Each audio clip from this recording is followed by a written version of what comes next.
ಪಾರ್ವತಿ ಅವರು ಗಂಡು ಮಗುವಿಗೆ ಜನ್ಮ ನೀಡಿದ್ದಾರೆ ಸರ್. ಪಾರ್ವತಿ ಗಂಡು ಬಗೆಗೆ ಜನ್ಮ ನೀಡಿದ್ದಳ? ಹೌದು ಸರ್. ಕೂಸು ಹೇಗಿದೆ? ಕೂಸು ತುಂಬಾ ಮುದ್ದಾಗಿದೆ ಸರ್. ಪಾರ್ವತಿ ಆರೋಗ್ಯ? ಅವರು ಮೂರ್ಛೆ ಹೋಗಿದ್ದಾರೆ ಸರ್. ಸರಿ, ನೀನೀಗ ಹೋಗು, ನಾನು ಆಮೇಲೆ ಬರ್ತೇನೆ. ಹಾ ಸರಿ ಸರ್.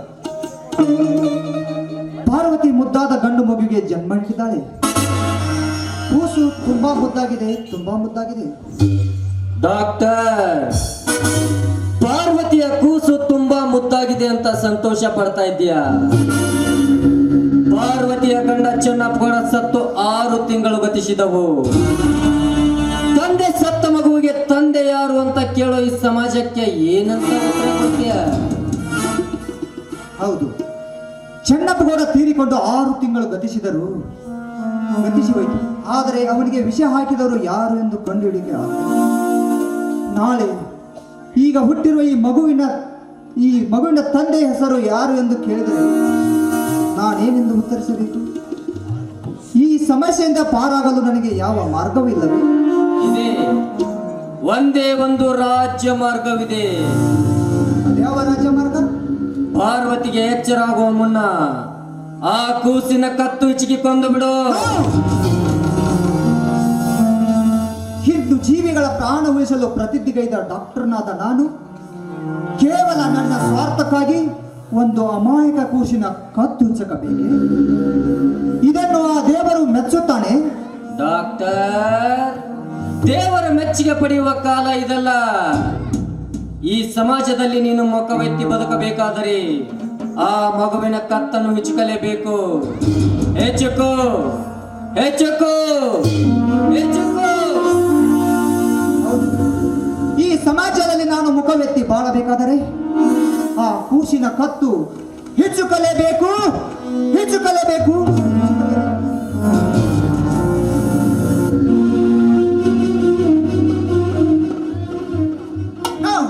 ಇದು ಮಾತ್ರ ನನ್ನಿಂದ ಸಾಧ್ಯ ಇಲ್ಲ. ಗುರುವೇ ತಿಪ್ಪೇಶ. ನಮಸ್ಕಾರ ಡಾಕ್ಟರ್ ಸಾಹೇಬ್ರಿಗೆ. ನಮಸ್ಕಾರ, ಬನ್ನಿ ರಾಯ್ನವರೇ. ಯಾಕೆ ಡಾಕ್ಟ್ರೇ, ಯಾವುದೋ ಗಾಢವಾದ ವಿಚಾರದಲ್ಲಿ ಇದ್ದಂತೆ ಕಾಣುತ್ತಿದೆ, ಏನ್ ಸಮಾಚಾರ? ಏನಿಲ್ಲ ರಾಯ್ನವರೇ, ಇದೀಗ ತಾನೇ ನಮ್ಮ ಆಸ್ಪತ್ರೆಯಲ್ಲಿ ಒಬ್ಬ ಹೆಣ್ಣು ಮಗಳು ಗಂಡು ಮಗುವಿಗೆ ಜನ್ಮ ನೀಡಿದಳು. ಹೌದಾ? ದುರ್ದೈವ, ಆ ಕೂಸು ಹುಟ್ಟುತ್ತಲೇ ತನ್ನ ತಾಯಿನ ಕಳೆದುಕೊಂಡು ಬಿಟ್ಟಿತು. ಇನ್ನು ಮುಂದೆ ಆ ಕೂಸಿನ ಪಾಲನೆ ಪೋಷಣೆ ಹೇಗಂತ ವಿಚಾರ ಮಾಡ್ತಾ ಇದ್ದೆ. ಅಷ್ಟರಲ್ಲಿ ನೀವು ಬಂದ್ಬಿಟ್ರಿ. ನಿಮಗೆ ಏನು ತೊಂದರೆ ಇಲ್ಲ ಅಂದ್ರೆ ಆ ಮಗುನ ನನಗೆ ಕೊಟ್ಬಿಡಿ. ಹಾಗಲ್ಲ, ಅದು ನಮ್ ಭೀಮೇಸಿ ಅಂತಿ ಲಲಿತಾ ದೇವಿ ಇಲ್ವಾ, ಇದು ಆ ನನ್ನ ತಂಗಿಗೆ ಪಾಪ ಮಗು ಇಲ್ಲ ಆಗೋದಿಲ್ಲ ಅಂತ ಹೇಳಿದಾರಂತೆ ಡಾಕ್ಟ್ರು. ಪಾಪ ಮನೆಗೆ ಹೋದಾಗ ಕೇಳ್ತಾ ಇರ್ತಾಳೆ, ಅಣ್ಣ ಯಾವ್ದಾದ್ರು ಒಂದು ಅನಾಥ ಮಗು ಇದ್ರೆ ತಂದು ಕೊಡಿ ಅಂತ. ಹೇಗೋ ಈ ಮಗುಗೂ ತಂದೆ ತಾಯಿ ಇಲ್ಲ ಅಂತ ಹೇಳ್ತಾ ಇದ್ದೀರಾ. ಪಾಪ ಅವ್ರಿಗೂ ಮಕ್ಕಳಿರ್ಲಿಲ್ಲ, ಒಟ್ರೆ ಅನುಕೂಲ ಆಗುತ್ತೆ ಅಂತ ಕೇಳಿದೆ. ತುಂಬಾ ಒಳ್ಳೆಯ ವಿಚಾರ. ಕಟ್ಟೆಯ ಕಲ್ಲು ಕಟ್ಟೆಗೆ ಸೇರುತ್ತದೆ ಅಂದರೆ ನಾನೇಕೆ ಬೇಡ ನನಗೆ. ಹಾ ರಾಯಣ್ಣವರೇ, ನಿಮ್ಮಿಷ್ಟದಂತೆ ಆಗಲಿ. ಈಗಲೇ ಕೂಸನ್ನ ಕರೆಸ್ತೀನಿ. ಮಹೇಶ, ಮಹೇಶ, ಹೇಳಿ ಸರ್. ಆ ಮಗುವನ್ನು ತೆಗೆದುಕೊಂಡು ಬಾರಪ್ಪ ಇಲ್ಲಿ. ಹಾ ಬಂದೆ ಸರ್.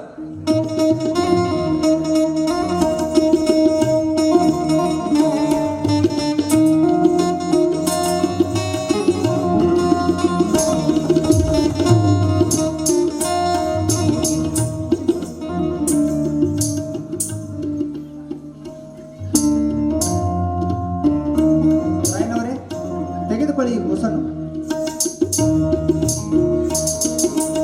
ಮಗು ತುಂಬಾ ಮುದ್ದಾಗಿದೆ, ನಾನು ಅವ್ರಿಗೆ ಹೋಗಿ ತಲುಪಿಸ್ಬಿಡ್ತೀನಿ. ಸರಿ, ಆಯ್ತು. ನಾನು ಬರಲಾ?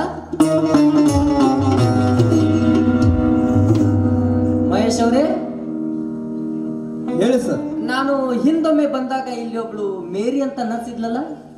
ಯಾಕೆ ಅವ್ರ ನಿಮ್ಗೆ ಗೊತ್ತಾ? ಹಾ ಗೊತ್ತು. ಆಕೆ ಏಡ್ಸ್ ಬಂದು ಸಾತ್ಲಲ್ರಿ, ಆಕೆ ಸಾತ್ತಿದ್ರೆ ಇಲ್ಲಿಗೆ ಬನ್ರಿ. ಗುರುವೇ, ಬರೀ ಮತ್ತೆ ನಿಮ್ಗೆ ಇರ್ಬೇಕು, ಚೆಕ್ ಮಾಡೋಣ.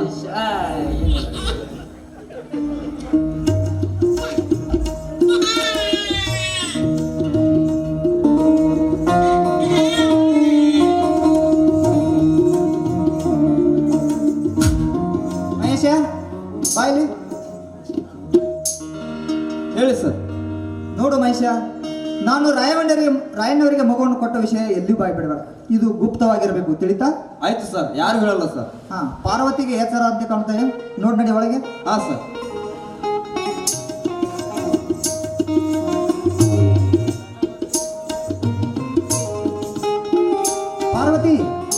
ಬೇಕಮ್ಮ ಬಂದೆ?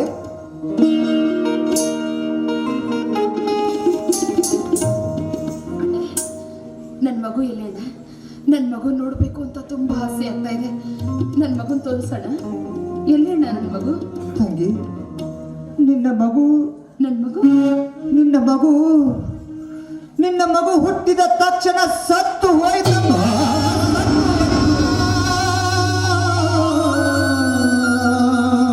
ಏನಂದ್ರೆ ನನ್ ಮಗು ಸತ್ತೋಯ್ತ?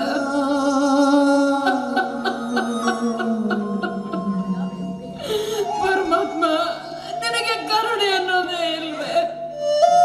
ನನ್ನ ಪತಿನೂ ನನ್ನಿಂದ ಕಸ್ಕೊಂಡೆ. ಈಗ ನನಗೆ ಹುಟ್ಟಿರೋ ನನ್ನ ಮಗುನ ನನ್ನಿಂದ ದೂರ ಮಾಡ್ಬಿಟ್ಯಾ?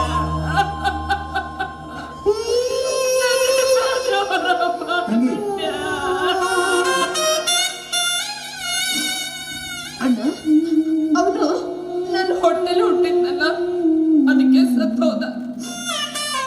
ಹೋಗ್ಲಿ ಬಿಡು, ಸತ್ತು ಹೋದ ನನ್ನ ಮಗುವಿನ ಮುಖನಾದ್ರು ಒಂದೇ ಒಂದ್ಸಲ ತೋರ್ಸಪ್ಪ. ಮುಗಿತೀನಣ್ಣ. ಪಾರ್ವತಿ,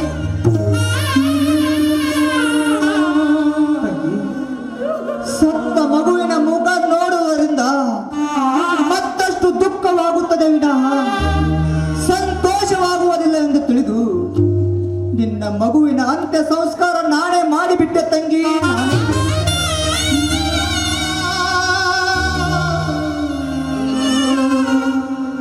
ನನ್ನ ಮಗುವಿನ ಅಂತ್ಯಯಾತ್ರೆ ನೀನೇ ಮಾಡಿ ಮುಗಿಸಿಬಿಟ್ಟೆಯ?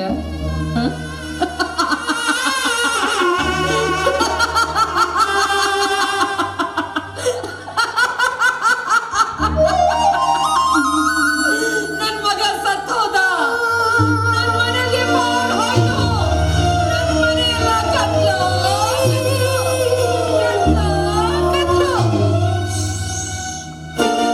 ಬಾಯ್ ಮಾಡ್ಬೇಡ. ಒಳಗಡೆ ನನ್ ಮಗು ಮಲಗಿದ್ದಾನೆ. ನೀನ್ ಬಾಯ್ ಮಾಡಿದ್ರೆ ಅವ್ನು ಎದ್ಬಿಡ್ತಾನೆ. ನಾನು ಹೋಗ್ತೀನಿ, ನನ್ ಮಗುನ್ ಕರ್ಕೊಂಡ್ ಬಂದೇ ಬರ್ತೀನಿ. ಕುಲ್ದೀಪ.